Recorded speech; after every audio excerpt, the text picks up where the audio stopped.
Hi guys, I'm Sophia, and this is my judicial system that I propose for the United States. So, starting with the judge selection process, I'm going to make it required that there is a merit system for selecting judges. This is because there's no formal requirements in the Constitution on who can be a judge, and I want to make sure that the judges are qualified. So, first, the requirements are they must obviously have a law degree. They must complete a federal judge training program that will be held by the Department of Justice. So there will be a equal playing field when everyone comes in.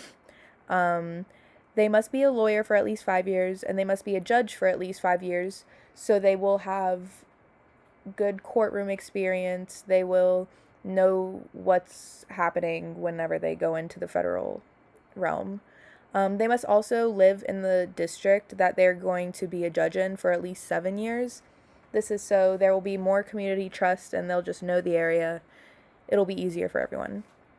Currently, the American Bar Association will rate each judge that is nominated as a federal judge, but I will make this more of a requirement.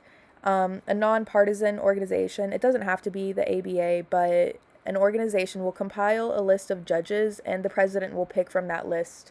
So there won't be any judicial picks that are purely for the president's political gains. It'll be focused purely on law. Along with that, I will require there be term limits for judges. So, a judge can serve up to 10 years at a time on each court. And I'm also going to make it a requirement that in order to be a judge on a higher court, you must be a judge on the lower court for at least 5 years. So, if you're going to be a judge on an appellate court, you must serve on a district court for at least 5 years before moving up. And then, like, so on and so forth. Once you get to the Supreme Court, a Supreme Court justice must have served on all of the lower courts in the federal system before they move to the highest court. This will overall increase diversity in the systems and it will promote more progress in our country. Next, for the number of courts, I will be increasing the number of federal district courts from 94 to a total of 108. I will be adding 14 courts. These will place two courts in large western states. This is mainly to increase accessibility to the courts. Nobody should have to drive more than 200 miles, and not everyone can afford to take a day off of work to drive hours and hours to a court that's across the state. So having federal courts closer, if needed, it'll be better for the people. Also, small states can still have one court, like Rhode Island, but other states that take up to 8 hours to drive across, that shouldn't be the only court in the state. Also, the three largest appellate circuits, so the 8th, ninth, and 10th circuits, they will be divided into 5 circuits, which will make the circuit smaller and it will decrease court or caseloads for judges. And also, again, it'll increase accessibility. Washington, D.C. will be added to the 4th Circuit because I don't think it needs its own circuit. And this will create a total of 13 across the country. Currently, also, there are 13 circuits, but this includes DC as its own and a federal circuit. But since DC will be joining the 4th Circuit and there'll just be the federal circuit left, I want to keep the odd number. So the federal circuit will be a separate thing. It will not be included, but it will only handle cases involving government agencies or between government agencies. This will keep that sort of governmental side out of courts that other regular people have to deal with, and that could really clog up the system. Also, I will be creating a new layer of courts between the appellate and Supreme Court. This will be called the Court of Last Resort, and pretty much it'll filter out cases before going to the Supreme Court because the Supreme Court only handles a very, very small amount of cases. This will hopefully serve justice to the cases that the Supreme Court can't get to all of.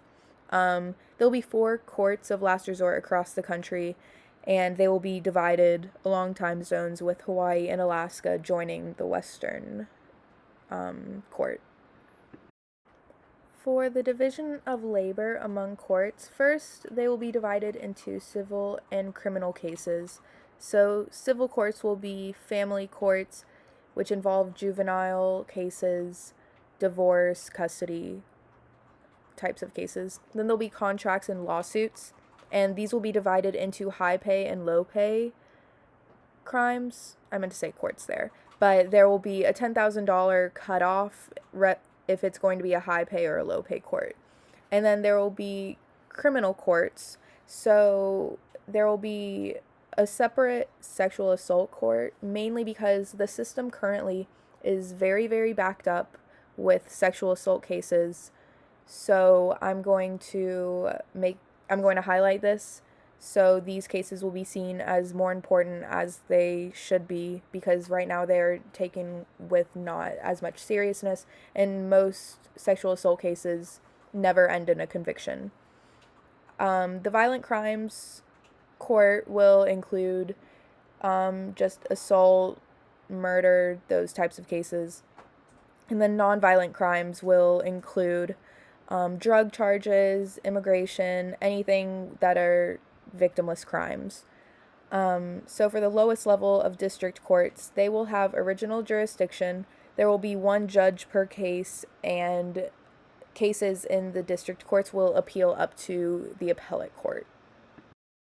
So moving on to the higher courts, the appellate courts will have a panel of 3 judges. They will not have any original jurisdiction, and they will appeal up to the court of last resort. The Federal Circuit Court will have also a panel of 3 judges. They will have original jurisdiction, but again, original jurisdiction over government agency cases. And the Federal Circuit Court is on the same level as the appellate court, in the sense that they will both appeal up to the court of last resort. And the court of last resort will have a panel of 5 judges. They will have no original jurisdiction on cases, and they will be the ones to appeal straight up to the Supreme Court. And finally, with the Supreme Court, they will have original jurisdiction in special circumstances, such as if Congress were to pass an unconstitutional bill, if there was conflict between states, or if there was a conflict with election results. I will also be increasing the panel to 13 judges, and there'll be one judge from each appellate circuit that I mentioned earlier. So for the trial court process, I want to limit the amount of people that will be coming through the court system in the first place. In order to do this, I'm going to start at the police level. I will make stronger requirements for people to become police officers. This will require a one-year police training program, along with a degree in criminology, and hopefully overall this will lead to more educated police, which will target minority communities less. Hopefully will lead to a decrease in arrests just overall, because there'll be more of a community trust with the police. In the courtroom, the prosecution and the defense will hand in bills of information to the judge. This is just to save the process of finding a grand jury, and then the defense will make their plea of guilty, not guilty, or whatever. Once the trial begins, first I'm going to be placing time limits on cases. So cases like sexual assault and violent crimes, they will have the highest time limit of 6 weeks. Anything else will have less time limits depending on the type of case. This is so cases don't drag on for months, so corporations can't just win lawsuits because the other party doesn't have enough money. Time limits can only be raised for very special circumstances. Then each side will have their opening arguments, there'll be cross-examination, closing arguments like normal, and the jury will deliver the final verdict. And yeah, that is my judicial system.